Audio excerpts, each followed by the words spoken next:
Welcome to Equity in Focus. I am your host, Kevin Hooks. Today, we are weaving through the colorful threads of fashion, art, and social advocacy with the incomparable Marie Antoinette, a visionary who's stitching together a tapestry of inclusivity and representation. Born and raised in Tampa, Florida, her journey from the field of anesthesiology to the forefront of fashion and art highlights a passionate endeavor to address colorism and champion diversity. Through a groundbreaking Melanin project, the bold and inclusive clothing brand, Sapphire Diamonds, and her continuous community engagement, Marie is not just designing fashion, she's crafting a movement. So as we unfold her story, we'll discover how the power of representation and the art of fashion can inspire change and foster a more equitable world. So join us as we delve into the heart of Marie's mission, where every color is celebrated and every story is heard. Thank you for joining us today, Marie Antoinette. How are you? I'm good. Thank you so much for that introduction. It just summed it all up. Thank you so much. So listen, before we get started, tell the audience, who is Marie Antoinette? Marie Antoinette is a visionary who liked to see change in a positive way. And so I'm one that look at situations and want to create art from it. Marie Antoinette is a mom. Marie Antoinette is a sister. She's a friend. She wears a lot of hats. But listen, you've gone from healthcare to fashion to art to entertainment. How do you hold it all together? How did you handle such a winding path? Yeah. So I've always loved fashion. Always, like as a toddler, right? Just always wanted to match my clothes and everything like that. But as I got older, I've been just doing research because I'm one who gonna research before I say I'm gonna do this or put my name on that. I want to find out the history and the background of it. And so when I used to look up fashion things, I felt like it was too much competition and there was no guarantee for a salary, right? So I said, well, let me do something I know can sustain myself. That's how I went into healthcare. So I started off as a nurse, went back to school to do anesthesia, and I still work full time doing that. Like I fund my businesses through that. Like until we take all the way off, I'm gonna Right? still be there helping patients. But oh, that's how that happened. And so I was always in healthcare, but I always could dress. I always put clothes together well. I used to style my sisters, style my friends. And then I moved from Tampa to Atlanta in 2018. And I just was going through it was just like a pivotal moment in my life. I felt uh, not familiar with anything. Like I was in a new state. I was a caretaker at the time. I was taking care of my mom. It was just like a lot of newness happening. And so I got a life coach at that time. And then that life coach, we started having conversations about holding me accountable to things I was passionate about, like, because that's how I could reground myself. Like, if I can get back to what was familiar and fashion and art and all that type of stuff is. So that's how I started in the fashion. I started doing fashion shows. I started putting things together. And then I started getting inspired by personal things that happened to me. And then I would create the art from that. That makes sense. So tell me about the first time you walked into the fabric store and how it really had that impact on your life. Okay. So my whole life, it was always this thing with colorism, in Florida. It's everywhere, but I feel like it's a little more prominent in the South, maybe because that extension from racism, whatever. Mhm. So you pretty for a dark skinned girl, blah, blah, blah. I've heard that. All the jokes, whatever, I've heard that. But I think it got a point in my life where I didn't hear anything like that for years. Like, I think too, I used to hear it more younger when dating because I would talk to guys and say, I normally don't date dark skinned girls, but you cute or stuff like that, Uh-huh. right? So it was a point when I was in a relationship for 10 years. So I wasn't like on the dating scene. And Mhm. so I hear that type of stuff.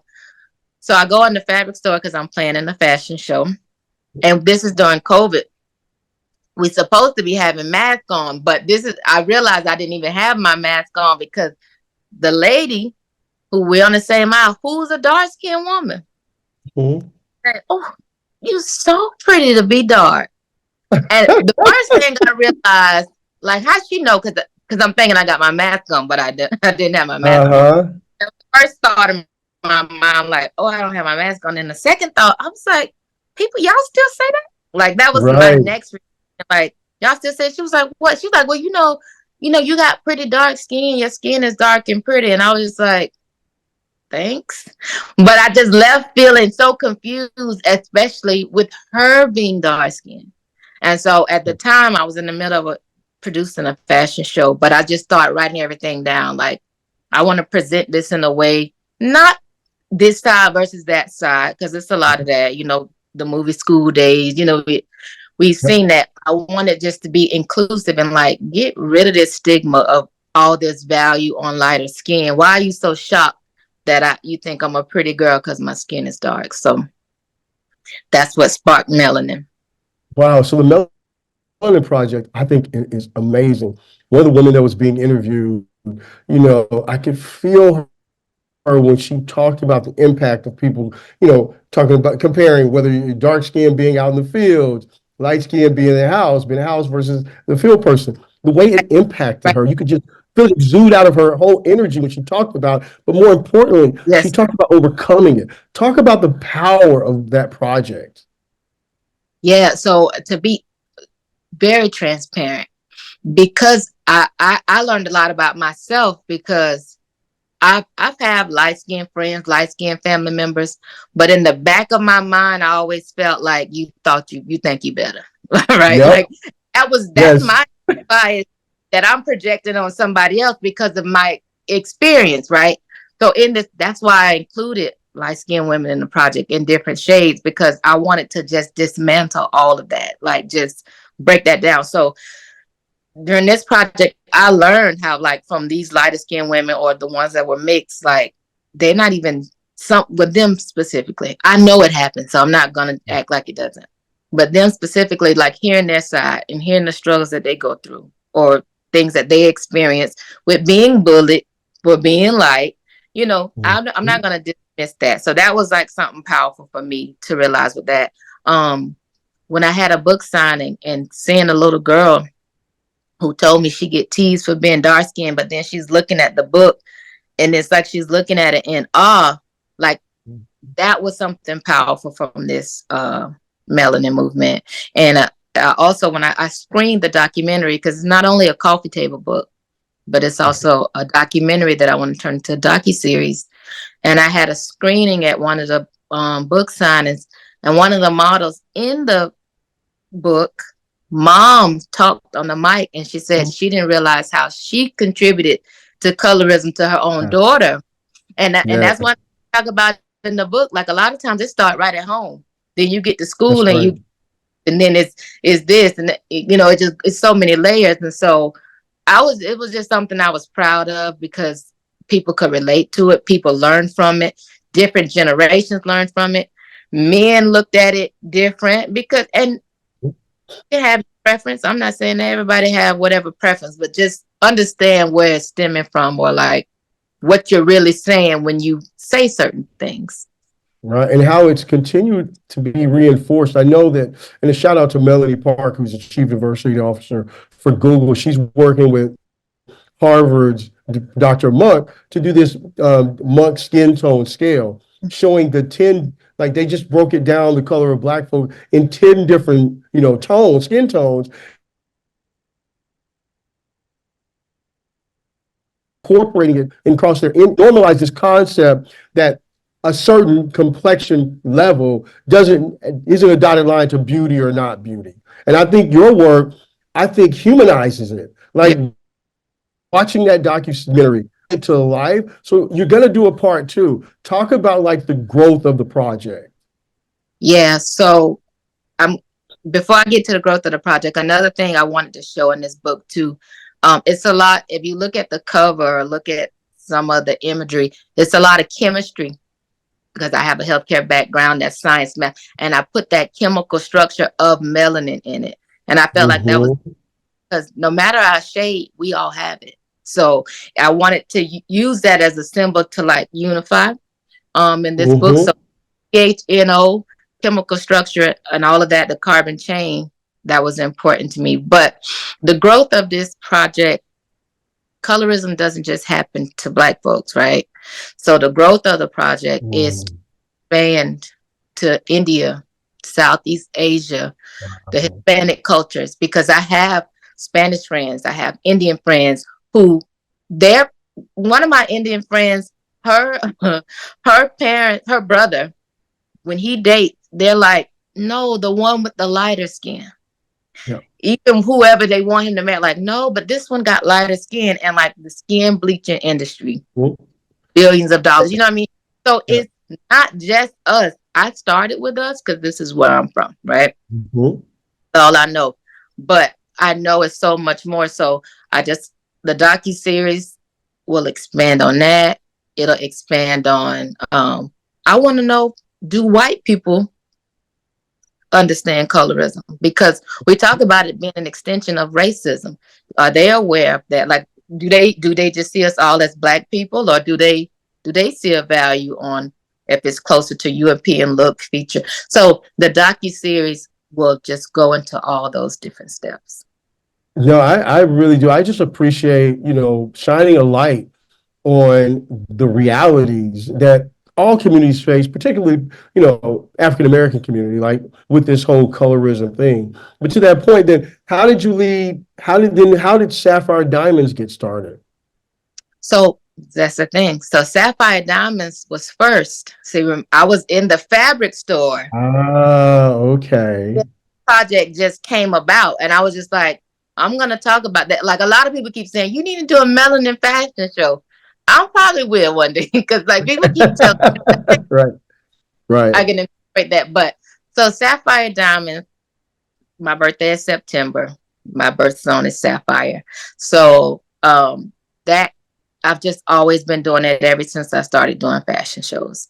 And I feel like as much as I love fashion, because it's just so visual, I don't never want to be superficial. Like Mm. I love fashion. I like to look good. I like people to look good. And I know that can just come off as surface. So I'm a deep thinker, and so I always try to figure out how can I give this some substance and help the community or raise awareness for an organization who's doing the work. I'm not doing the work in every field that I talk about. Now, Mhm. I'm impacted in some way, which gives me that passion to do it, but I'm not on the front line. So I want to show who those people are who Yeah. on the front line. So at my Sapphire Diamonds, I do a fashion show, and then I pick an organization for whatever we're doing. Like, so for example, my last fashion show was to raise awareness to sexual assault victims and survivors and stuff like that. Because while promoting melanin, I had my own experience on the podcast when the guy was just doing way too much. Yeah. And I was like, I can't.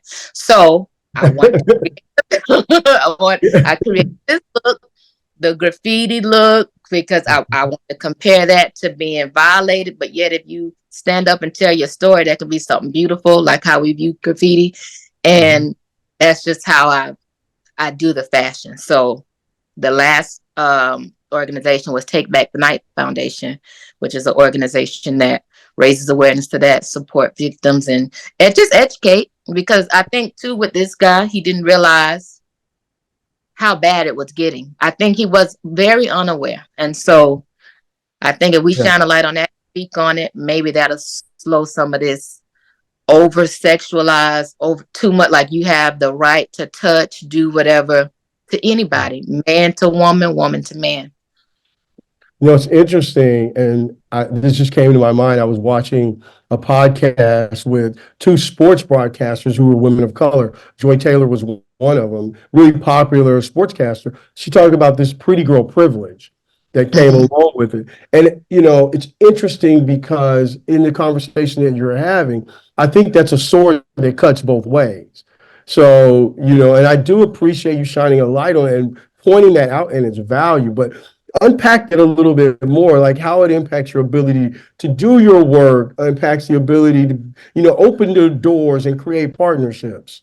You mean like with possibly being like sexual harassment and stuff like that? Yeah, like the Yeah. conversation that, like the way it made you feel when you were, yeah. Yes, it's a huge impact because the thing is, I'm a naturally kind person.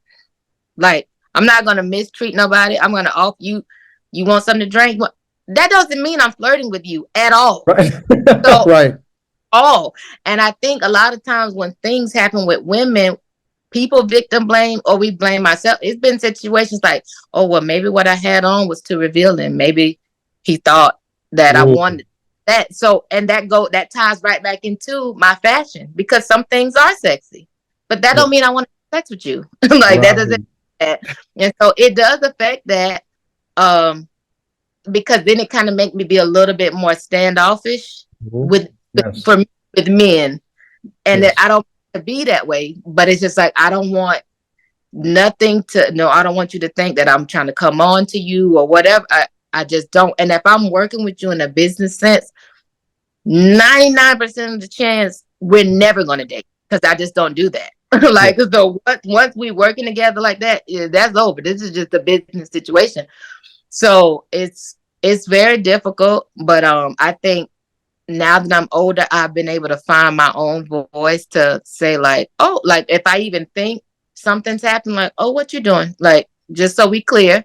because I don't know. It used to Yeah. happen in healthcare. I told this story when I was an anesthesia student. Some of the doctors, when they're trying to show you and help you how to Mhm. put the tube down the patient, whatever, they're like brushing past your body and putting their arm around your waist and stuff. And it's like, this feels uncomfortable, but I know if I say something, you're going to just say, I'm showing you how to do this procedure. And I'm going to look like the crazy one or the one starting something. So it's a very slippery slope. It really is. And so I just recommend to anybody one thing that I do. I don't go nowhere by myself. Mm.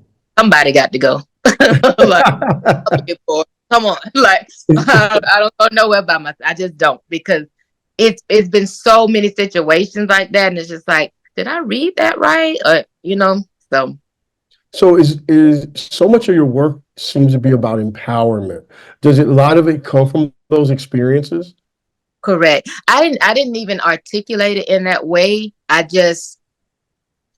think I finally found my own voice in whatever the situation was. I used Okay. to always say, I think a lot of stuff happened to me because I didn't have boundaries. Like I didn't want Mm-hmm. to others. I didn't want to be the one to start stuff. So I would just be quiet or let a lot of stuff fester. Now, when I got good and mad, then it blow up, which is toxic. But I would just let stuff happen. And so I didn't have boundaries. And I realized you can have boundaries and not be rude. Like you can have boundaries and this is what it is and be okay to walk away. And so I think me finally having a voice, implementing boundaries, wanting to raise awareness, it starts to come across as empowering, which I love. I love it. Yeah. So what's next? Where do you want to take this? Where do you see it going? I let's see. Well, I know with melanin, I want that everywhere. Like I want that coffee table book available. Like in school, or not even if the book is not in schools, to have those conversations starting in like elementary, middle school. I want that to truly be its own movement because it's so important. I do want to give credit with that. I feel like it's trying to get better, just as simple as the increased shades of makeup. Because when I first started wearing makeup, I looked dead, like actually, like they didn't have colors that work for me, So it was just so now with all these different shades, now what we consider nude. I remember at least 15 or 20 years ago, someone said this is a nude shoe, a nude stocking, and it's beige. Nude for Right. who? For new food. Nude for who? Like not me. It's not nude. And so now those things are changing. So I think that will help with, uh hopefully end or diminish, decrease how colorism is or the standard of beauty. So but I still feel like it happens. I still have family members that are affected by it. Like I said, the little girl who's telling me she been teased by her complexion. So I feel like just having those conversations, and I feel like kids wouldn't tease if they was aware, like if they knew. They only doing that because it's something different, or they didn't heard somebody in their family say some old foolishness, you know. So I feel like to educate and get that melanin everywhere. Like, see the docu series, get the book. I have, and I made it beautiful to make it home decor, so it can sit in your living room and it's a conversation starter. Mm-hmm. And so with that, that's what I want to see for that. And then for my sapphire diamonds, like now I'm getting ready to launch a active wear sports line, which is a spinoff of the graffiti that I had. And I'm excited about that. The fabrics are great. You know, just overall healthy lifestyle, mentally, you know, emotionally, physically, and just to feel empowered. So hopefully I'll be a household name. I mean, do you see yourself taking Sapphire Diamonds, for example, to the bigger like shows like New York or Paris or Italy? Like, do you see that, or do you want to keep having your own lane? Ooh, that's a tough question. I I would love to do that, but I'm so creative, like from the set design to the music to the Mhm. choreography of the walk, every little detail. Like at my shows, from the moment the person walks in, they're having an experience, and that's what I want to continue on. And I think if I don't have a level of creative direction in bigger shows, I probably wouldn't want to do it. Yeah. And as it's no shade, but I like people to have an experience. And I definitely wouldn't be opposed, but I I've set a bar now where when people come to my show, they expect a good time. So when I opened, I referred to your work as a movement because I watched Melanin, I was watching the clips and the interviews, and I feel like you were building a community of people, which I think is the foundation of power. Do you have a community and a tribe that keeps you going during the tough times and then also supports you when you need, either more guidance, advice, or you want to launch something you're not sure about? Oh, absolutely. Because I always say, just because it's in here doesn't mean it's going to translate to the audience, right? So I can have all this creative ideas. So what I do, so to answer, yes, I have close friends, family, people that love me, my life coach, stuff like that, just to keep me in check, like just to make sure I'm good. But like as far as a creative idea, I'll put something together and I have my little, like, I call it my focus group, which Mhm. consists of my sisters, friends, my daughter. I have a daughter, she's 16, she'll be 17 in November. And I'll put it out. And I won't say nothing about it because I want a raw, honest opinion. So if they say something like, well, what this, like, if it's not even clear when I sent it, I know I got work to do. But when they respond like, "Oh, this dope. Does this symbolize this and that?" Like if they start to put it together just from knowing my brand and stuff like that, I know I'm on the right track because I want things to translate well to the audience. I don't want people to leave confused. Like, what was her point? What was the purpose? Because I could have had a purpose, but I wasn't good at delivering it. So I just want to make sure that I deliver my points well. So I always do that before I put it out there, and it keeps me in line. Yeah. So who inspires you? Who inspires me? Well, I recently lost my mom, and she was Sorry to hear that. huge. Yeah, ooh, she was a huge inspiration. My daughter, she is she's the only child, and I would like to say I have a lot of influence on her, like Mhm. her demeanor and how she acts and stuff. But she's the type that even if I don't like the idea, for instance, clothes, let's keep it simple. She doesn't care. And that inspires me because it gets me to the point to not care. That's how, like, me having my voice and implementing boundaries. Mhm. So it's a lot of things about the younger generation that I can learn. I've learned from because Yeah. like she's the type. She's just like, oh, you don't like it? It's okay. I do. It's one of those. I'm like, right? Because when she was younger, she would care so much about what I thought. So that role flipping it's inspirational because it makes me feel like, oh, well, okay, this wasn't received well. That's fine. The majority did. Oh, I liked it. So yeah, she inspires me and my mom. So what would 20 years from now, when you are, this, wonderful queen of industry that, at a larger scale, what do you want that to look like? I I mean, it really wasn't like just the big homes and the cars, but like really, what do you want no. that to I look want it to look like that. I've left a mark that and people feel inspired and helped. Like my thing is, I like helping people. like? Hmm. So I was telling one of my friends, like at the point when I do get out of anesthesia, because he asked me, he's like, would you still do it? Because I loved anesthesia. Like I still, but I know eventually when this takes off, I won't be able to do that at the same as how I've been doing it. And he's like, would you still do that? I said, no, but I would contribute to the community. And he's like, well, what do you mean? And scholarships, um, type of educational forums, because I do a lot of teaching in anesthesia, like have students, and it's a profession where it's not a lot of blacks there. So definitely build that community. So in the anesthesia realm, and that's what I would do. So 20 years from now, I want to be able to say like I could contribute to someone else's success. Not that I need the recognition for it, but Mhm. I got them, like ushered them in, like get them where they need to go. No, that's commendable. So let me ask you this.